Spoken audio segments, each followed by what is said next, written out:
പറഞ്ഞാൽ തീരാത്ത പ്രകീർത്തനങ്ങളുടെ സങ്കീർത്തനങ്ങളുടെ അല്ലാഹുവിന്റെ കലാമാകുന്ന പരിശുദ്ധമായ ഖുർആനിന്റെ വചനവചസ്സുകളിലേക്ക് ഇറങ്ങിയാൽ പ്രവാചകരുടെ നിയോഗം പറഞ്ഞു തരുന്നു. വമാ അർസൽനാക ഇല്ലാ റഹ്മത്തൽ ലിൽ ആലമീൻ.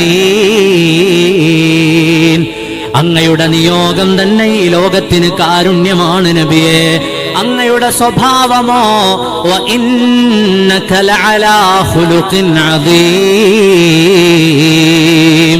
അത്യുന്നതമായ സ്വഭാവ മഹിമകളുടെ മകിടോദാഹരണമായി പ്രവാചകരെ അവതരിപ്പിക്കുകയാണ് ഖുർആൻ. ഹബീബായ നബി സല്ലല്ലാഹു അലൈഹി വസല്ലമ തങ്ങൾ അവിടുന്ന് ഉസ്വത്തുൻ ഹസനയാണെന്ന് പരിശുദ്ധമായ കലാം. യാ റസൂലല്ലാഹ്, ലോകത്തിന് കാരുണ്യമായിട്ടാണ് അങ്ങേ അല്ലാഹു പറഞ്ഞയച്ചത്. അങ്ങയുടെ സ്വഭാവം എത്ര മഹിമയുള്ള സ്വഭാവമാണ്. അങ്ങേക്ക് ലഭിച്ചതോ അങ്ങയുടെ സംസാരമോ വമാ യന്തിഖു അനിൽ ഹവാ ഇൻ ഹുവ ഇല്ലാ വഹീ യൂഹാ.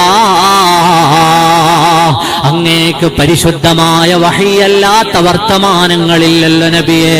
അങ്ങേക്ക് സന്ദേശം അറിയിച്ചു തരാൻ നിയോഗിക്കപ്പെട്ടതാരാണ്? അല്ലമഹു ശദീദുൽ ഖുവാ, സയ്യിദുനാ ജിബ്രീൽ എന്ന അത്യുന്നതനായ മലക്കാണല്ലോ നബിയെ. അങ്ങയുടെ യാത്ര എത്തിച്ചേർന്ന ഇടമേതാണ്? ഇൻദ സിദ്റത്തിൽ മുൻതഹാ ഇൻദഹാ ജന്നത്തുൽ മഅവാ. പരിശുദ്ധമായ ഖുർആൻ തിരുനബി സല്ലല്ലാഹു അലൈഹി വസല്ലമ തങ്ങളുടെ മദ്ഹ് ഇങ്ങനെ പറഞ്ഞു തരുകയാണ്.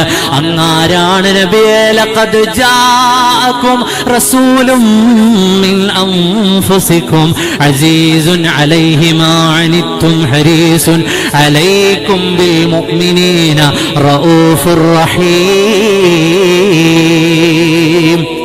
ഹബീബായ മുഹമ്മദുർ റസൂലുള്ളാഹി സ്വല്ലല്ലാഹു അലൈഹി വസല്ലമ തങ്ങളുടെ മദ്ഹ് പരിശുദ്ധ ഖുർആൻ പറഞ്ഞത് മാത്രം വ്യാഖ്യാനിക്കാനിരുന്നാൽ നമുക്ക് ദിവസങ്ങൾ മതിയാവുകയില്ല. അല്ലാഹുവിന്റെ റസൂലിന്റെ നോട്ടം, ഇരുത്തം, നടത്തം, മനക്കം, മടക്കം, ഹബീബായ നബി സല്ലല്ലാഹു അലൈഹി വസല്ലമ തങ്ങളുടെ ജീവിത സ്പന്ദനങ്ങൾ മുഴുവനും ഖദ് നറാ തഖല്ലുബ വജ്ഹിക ഫിസ്സമാ ഫലനുവല്ലിയന്നക ഖിബ്ലതൻ തർളാഹാ. അല്ലാഹുവിന്റെ പരിശുദ്ധമായ ഖുർആൻ ഓരോന്നിനെയും പ്രകീർത്തിക്കുകയാണ്. അല്ലാഹു